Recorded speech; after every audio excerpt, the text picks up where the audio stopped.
Well, I'm delighted today to be speaking with Andrew Miller, who's a partner at Bedell Cristin in Cayman. Welcome, Andrew. Thank you. Great to be here. So we're sat here at East Hotel in the heart of Brickell in Miami. It's a very exciting, buzzing place. Indeed. You're a frequent visitor to Miami. Perhaps you could tell us a little bit more about the trips you make here, the kind of intermediaries you work with, and just what you observe of the Miami market.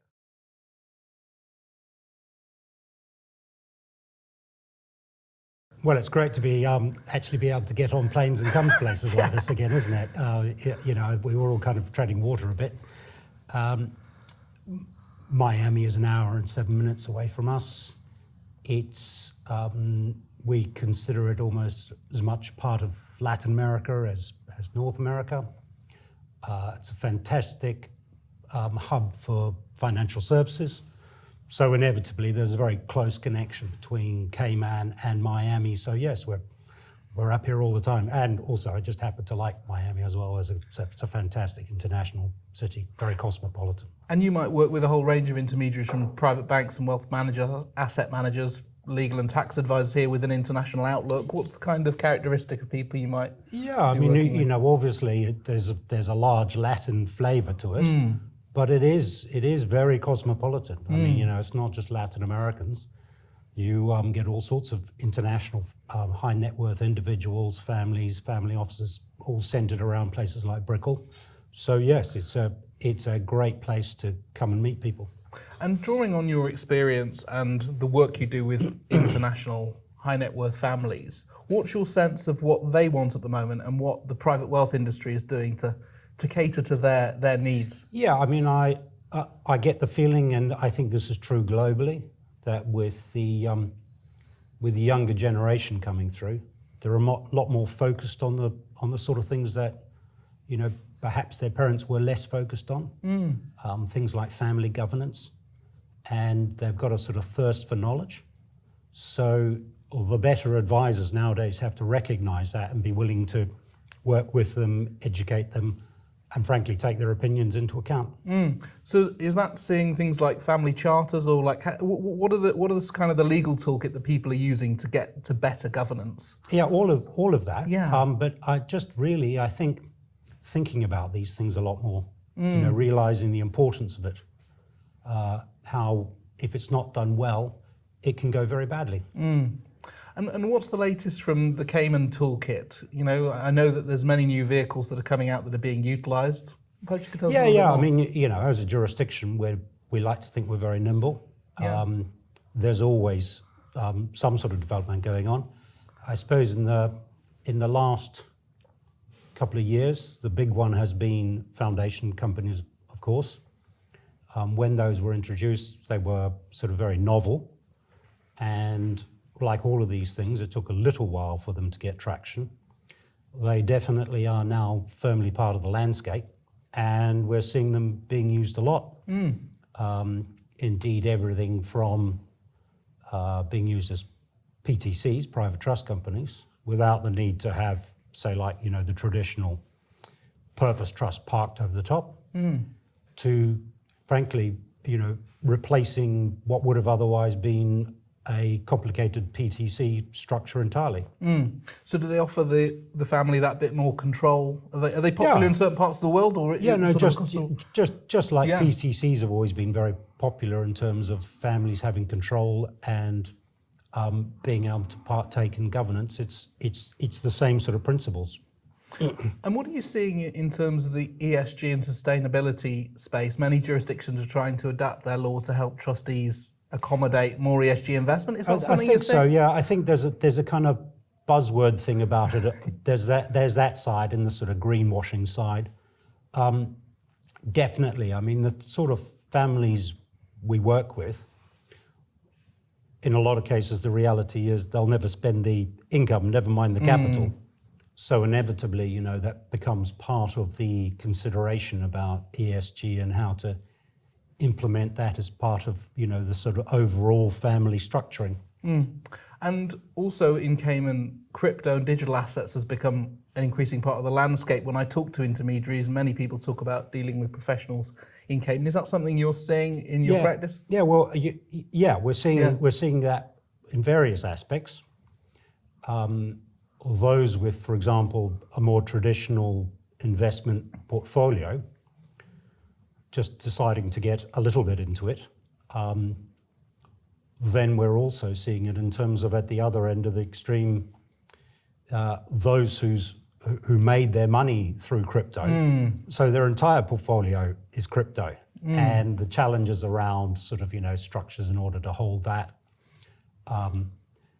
dealing with financial institutions, getting them comfortable with those clients who've made their money through crypto. And by the way, an awful lot of them are very good clients. And they're young, and in due course they will require all the sort of structuring for all the right sort of reasons that traditional clients have always needed those. And are some of those clients relocating to Cayman, or it's more like we're seeing offshore? We're seeing a fair amount of that. Yeah. I think culturally they tend to be quite open-minded, forward-thinking. So they inevitably, they're very mobile because most of what they do can be done off laptop. Yeah. So they don't necessarily even need offices. So yes, we've been seeing quite a few. I mean, we're not a volume business, but in terms of the numbers, we have seen a good flow of those sort of clients moving to Cayman. And how are you seeing economic substance requirements playing out? Is it a smaller number of clients doing more and having deeper relationships with a smaller number, or how do you see it feeding through? Yeah, I think there's two sides to economic substance in a way. There's the actual economic substance laws, which we all had to implement, looked at through the high net worth, ultra high net worth, family, individuals, that sort of thing. Most of the connection with the actual laws was just pure equity holding companies, and bearing in mind the test for substance for a pure equity holding company is so low, it was very easy to comply. I think more broadly, this aligns with a trend towards, if you want to be offshore, you have to be genuinely offshore. So, and there's a positive side to it, which is that, clients are sort of saying, right, okay, well, I need to look at my structure in terms of whether it stands scrutiny. And what that often means is that, right, okay, well, those who are controlling my assets need to be genuinely offshore, or even I need to be genuinely offshore, and myself and my business needs to be genuinely offshore. So, that's been great business for Cayman, because Cayman has a very sophisticated infrastructure, and it's a great place to live. So, you're going to interview my colleague Daniel later, and he'll tell you all about the amount of high-end residency we're seeing. And also you're seeing that in the family office market. I mean, we've done a lot of content around family offices choosing to move to Cayman. I think it's a very interesting topic. Is it something that you're seeing now because of the things you mentioned, the great infrastructure and the opportunity to run Yes, indeed. Yeah. I mean, I'll be careful what I say, but we have been involved in relocating family offices and the directors of family offices from financial centres overseas into Cayman, and that's great business. And it's great to be back on the road now. We're all travelling again. The conference season is back in full swing. You were recently out in STEP LATAM in Panama. Was there anything? How did you enjoy the conference? Was there anything topical and trends that people were sort of sharing and talking about that you observed? Yeah, well, I mean, first of all, it's fantastic to be able to do all these things again. Much as we all love webinars, I felt like we were all, we were a bit webinared out, and they have their place in life. But as I said earlier, I think we were all treading waters for 2 years, really. There is no substitute for getting together with international colleagues, whether that's in a conference hall or whether it's in the bar next door. There's no replacing that sort of in-person contact, is there? No, absolutely. STEP LATAM, as you may know, I'm on the board of that, so obviously I've got a vested interest in saying nice things about it. But we do like to think it was a very, very successful conference. It sold out, both in terms of the attendees and the sponsors. And it was great to be back. I mean, we had one. We were one of the only live STEP conferences the previous year, and it was it was great to be back again. And as always with STEP LATAM, there was a great buzz, and it was a lot of fun.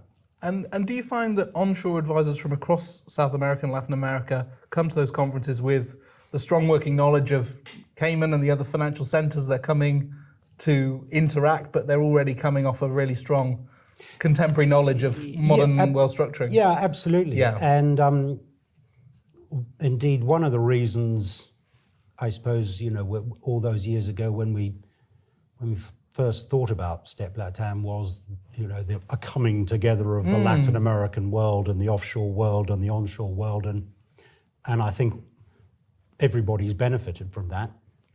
The reality is there are a lot of very, very good international advisors actually based in Latin America.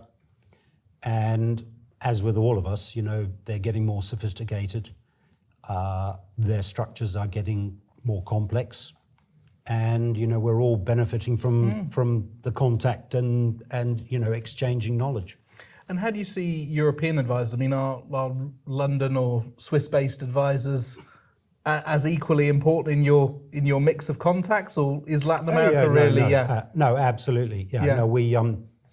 Latin America is a big market for us, but as is Asia, the Middle East, Europe, and places like North America. So it's all good. We're one big, giant global family, aren't we? And you've got more travels planned, have you? What are you looking forward to in the diary that you've got coming up? I'm back on Cayman for a few weeks, and then I'm off to STEP Asia. Fantastic. Well, look, Andrew, great to talk to you today. We look forward to sharing this interview. Real pleasure. Thank you. The latest technical content delivered through global conversations with professionals for professionals.